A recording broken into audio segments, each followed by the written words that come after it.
नमस्कार दोस्तों। आज सोशल इशू में आज हम देखेंगे मॉब लिंचिंग की घटनाओं के बारे में। यानी मॉब लिंचिंग क्या होती है और इसके भारतीय समाज पर क्या प्रभाव पड़ते हैं और इस तरह की घटनाएं क्यों देखने को मिलती हैं, यानी क्या कारण हैं इनके घटित होने के। और फिर देखेंगे हम सॉल्यूशन, यानी कि इस तरह की समस्याओं से कैसे निजात पाई जा सकती है। तो चलिए शुरू करते हैं। तो जो मॉब लिंचिंग है वो दो शब्दों मॉब और लिंचिंग से मिलकर बना है। यानी कि भीड़, मॉब का मतलब होता है भीड़ और लिंचिंग का मतलब होता है किसी की हत्या कर देना। यानी कि भीड़ द्वारा किसी की हत्या कर देना ही क्या कहलाता है, मॉब लिंचिंग कहलाता है। और इसकी एक अगर हम ब्रॉड डेफिनेशन देखें, यानी कि विस्तृत परिभाषा देखें, तो वो क्या कहती है, किसी झूठी खबर या अफवाह के माध्यम से भीड़ द्वारा किसी निर्दोष की या बिना यह जाने कि वह दोषी था भी या नहीं हत्या कर देना क्या कहलाता है, मॉब लिंचिंग कहलाता है। तो आए दिन हमारे अखबारों में, हमारे टीवी चैनल्स पर और प्रत्येक राज्य में कहीं ना कहीं ये घटनाएं देखने को मिलती हैं, जिनके बारे में आज हम डिस्कस करेंगे। तो इसका सबसे पहले देखते हैं क्या प्रभाव पड़ेगा, हमारे समाज पर क्या प्रभाव पड़ता है। तो सबसे पहला जो प्रभाव पड़ता है वो पड़ता है भारतीय समाज में सहिष्णुता, यानी कि जो टॉलरेंस है उसका ख़त्म होना। यानी कि भारतीय समाज में एक रूपता है, सद्भाव है, यानी सब लोग मिलजुल कर रहते हैं, सभी धर्मों के लोग, सभी संस्कृति के लोग। उनके बीच में क्या होता है, सहिष्णुता का अभाव देखने को मिलता है, क्योंकि इनमें टारगेट किया जाता है। इसमें अगर हिंदू है या मुस्लिम है, हिंदू मुस्लिम को मार देंगे, मुस्लिम हिंदू को मार देंगे। तो जो तुष्टिकरण है वो किया जाता है, जिससे क्या होगा, हमारे समाज की जो समरूपता है, यानी कि जो सहिष्णुता है वो क्या होगी, भंग होगी। तो हमारे समाज में सहिष्णुता का अनहन होने को देखने को मिलता है, सहिष्णुता का अभाव देखने को मिलता है। दूसरा कारण है, दूसरा जो प्रभाव देखने को मिलता है, समाज में डर का माहौल, यानी कि समाज में डर का माहौल पैदा होने लगता है। लोगों को ये लगता है कि अब तो भीड़ ही सब काम कर रही है, यानी कि सब पावर किसके हाथ में है, भीड़ के हाथ में है। बिना ये जाने कौन दोषी है कौन निर्दोष है, भीड़ क्या कर देगी, मार देगी, डर का माहौल पैदा हो जाएगा। और तीसरा जो प्रभाव होता है वो हमारी जो संस्थाएं हैं, जैसे पुलिस हो गई, लॉ एंड ऑर्डर हो गया, जुडिशरी हो गई, सरकार हो गई, उन पर भी सवाल खड़े होते हैं कि आखिर ये क्यों है, ये क्यों हमने एस्टेब्लिश की थी, क्यों हमने लोकतंत्र बनाया था। क्या कुछ लोगों को, जो भीड़ है, उनके हाथ में पावर दे दी कि वो न्याय करेंगे, क्या सही है क्या गलत है। तो इस तरह के प्रभाव हमारे समाज पर देखने को मिलते हैं।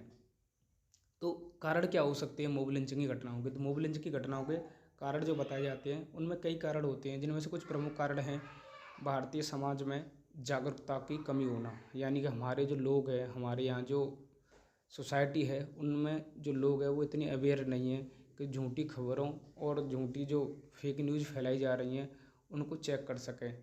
मतलब क्या करते हैं, कोई झूठी खबर आई कि उसने उसको मार दिया, देखो गाय को मार दिया, या उसने उसकी हत्या कर दी, तुरंत उस पर विश्वास कर लिया और क्या कर दिया, उसे फॉरवर्ड कर दिया। तो उसको क्या कर देते हैं, तुरंत फॉरवर्ड कर देते हैं, बिना यह देखे कि खबर झूठी थी या सच्ची थी, या 4 साल पुरानी थी या 6 साल पुरानी थी, या हमारे समाज की थी भी या नहीं भी, या कोई पाकिस्तान की वीडियो थी, कुछ भी देखे बिना तुरंत क्या कर दिया, फॉरवर्ड कर दिया। तो ये क्या कारण है, लोगों का अवेयर ना होना, लोगों का जागरूक ना होना, और तुरंत किसी भी झूठी खबर पर विश्वास कर लेना। और दूसरा कारण जो माना जाता है वो माना जाता है जो हमारी सोशल मीडिया साइट्स हैं, जैसे फेसबुक हो गई, ट्विटर हो गई, व्हाट्सअप हो गया, यूट्यूब हो गया।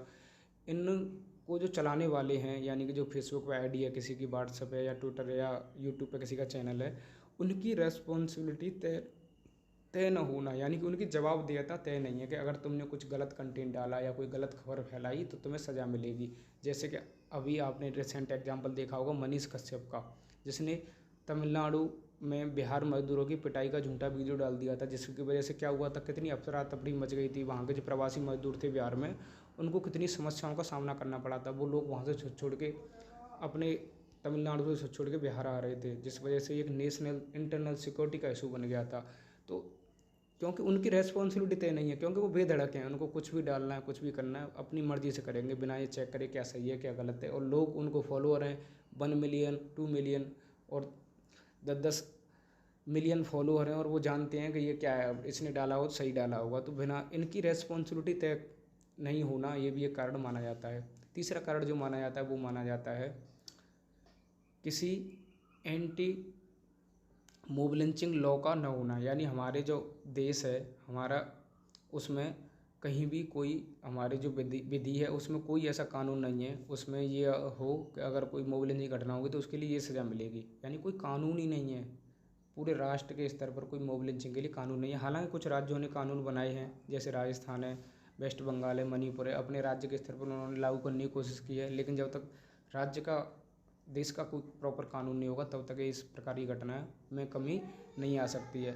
चौथा जो कारण माना जाता है, फैक्ट चेक संस्थाओं की कमी, यानी कि संस्थाओं का अभाव है जो क्या करती हैं, इस तरह की खबरों को, जो झूठी खबर फैलाई जाती है उनको चेक करें कि तुरंत कोई खबर फैली हो, तुरंत क्या हो, उनकी चेक हो कि कोई झूठी खबर तो नहीं थी या कोई और कारण तो नहीं था जिस वजह से न्यूज़ फैली। और हमारी जो पांचवा कारण माना जाता है कोऑर्डिनेशन का अभाव, यानी कि जो हमारी पुलिस है, हमारी जो इंटरनल सिक्योरिटी एजेंसी हैं, उनके बीच क्या कोऑर्डिनेशन का अभाव है। और जब तक दूसरी संस्था के पास खबर पहुंचे तब तक क्या हो जाती है, घटना बड़ी हो जाती है। तो इस वजह से भी क्या होता है, ये घटनाएं देखने को मिलती हैं। तो अब इनके सॉल्यूशन देखते हैं, सॉल्यूशन क्या हो सकते हैं। तो सॉल्यूशन इन्हीं में से आप देख सकते हैं, जैसे लोगों को अवेयर किया जाए अखबारों के थ्रू, टीवी के थ्रू, सोशल मीडिया साइट्स के थ्रू। यानी कि आपको अगर ऐसी खबर मिलती है तो एक बार आप उन्हें जांचें, परखें, तब किसी को फॉरवर्ड करें। एक बार इस तरह की खबरों पर विश्वास न करें, एक बार ज़रूर देखें कि ये सोर्स क्या है, कहाँ से आई है, किसी अखबार के थ्रू आई है या किसी गवर्नमेंट के ऑथेंटिफिक साइट के थ्रू आई है, कहाँ से आई है। इस तरह की घटनाओं को जांचने की कोशिश करें। यानी लोगों को अवेयर किया जाए कि इस तरह की घटना फैलाई जाती हैं, वो इसलिए नहीं, उनके पीछे बहुत बड़ा पॉलिटिकल एजेंडा होता है। क्योंकि जो राजनेता होते हैं किसी भी पार्टी के, वो क्या करते हैं, हिंदू मुस्लिम धर्म के नाम पर सांप्रदायिक दंगे कराने के लिए भी इस तरह की खबरें फैलाते हैं। दूसरा सोल्यूशन क्या हो सकता है, जो सोशल मीडिया साइट्स हैं उनके लिए रेगुलेशंस के लिए स्ट्रिक्ट लॉ लाया जाए, उनकी जवाबदेहता, उनका उत्तरदायित्व, उनकी अकाउंटेबिलिटी, उनकी रेस्पॉन्सिबिलिटी तय की जाए कि अगर तुमने कोई गलत खबर फैलाई, कोई झूठी खबर डाली तो पूरी जिम्मेदारी तुम्हारी है और तुम्हें सख्त से सख्त सज़ा मिलेगी।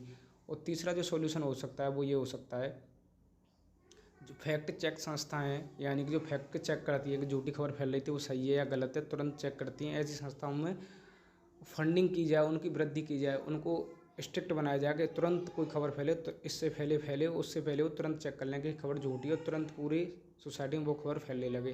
तो इस तरह की संस्था बनाई जा सकती हैं। और क्या सॉल्यूशन किया जा सकता है, कुछ विशेषज्ञ बताते हैं फास्ट ट्रैक कोर्ट की स्थापना की जाए, यानी कि जो फास्ट ट्रैक कोर्ट हैं उनको बनाया जाए, उनकी स्थापना की जाए। क्यों, क्योंकि जब इस तरह की घटनाएं घटेंगी, यानी भीड़ किसी को मार के चली जाएगी, तो उनको 6 महीने के अंदर ही सज़ा मिल जाएगी उस भीड़ को। तो लोगों के बीच में एक भय पैदा होगा, एक डर पैदा होगा कि भाई हमें ऐसा नहीं करना है, अगर ऐसा हुआ तो हमें भी क्या मिल सकती है, तुरंत सज़ा मिल सकती है। क्योंकि लोग अभी क्या करते हैं, फ़ायदा उठाते हैं, क्योंकि न्यायपालिका देरी से डिसीजन देती है 10 साल 20 साल में, जिस वजह से लोग क्या सोचते हैं, फैसला तो वैसे भी नहीं आने वाला है, इससे अच्छा है कि किसी को मार ही दो, इससे क्या हो रहा है। तो अगर फास्ट ट्रैक कोर्ट होंगे इस तरह के केसेस के सॉल्यूशन के लिए, तो लोगों के बीच में भय पैदा होगा और वो किसी की हत्या करने से पहले कई बार सोचेंगे। तो इस तरह के सॉल्यूशन यहाँ पर लागू किए जा सकते हैं। और जैसे जो कोऑर्डिनेशन है, कोऑर्डिनेशन जैसे हमने देखा भी है, कोऑर्डिनेशन बनाया जा सकता है नेट ग्रिड के थ्रू, या जो आईबी है उन संस्थाओं के थ्रू तुरंत एक्शन होना चाहिए वहाँ पे कोई घटना घटे। स्मार्ट पुलिसिंग का जो मॉडल है वो लागू किया जा सकता है। तो इस तरह के सॉल्यूशन यहाँ पे हो सकते हैं। तो दोस्तों आज के लिए इस टॉपिक में इतना ही रहने देते हैं। अब मिलेंगे हम नेक्स्ट वीडियो में नेक्स्ट टॉपिक के साथ। Thank you.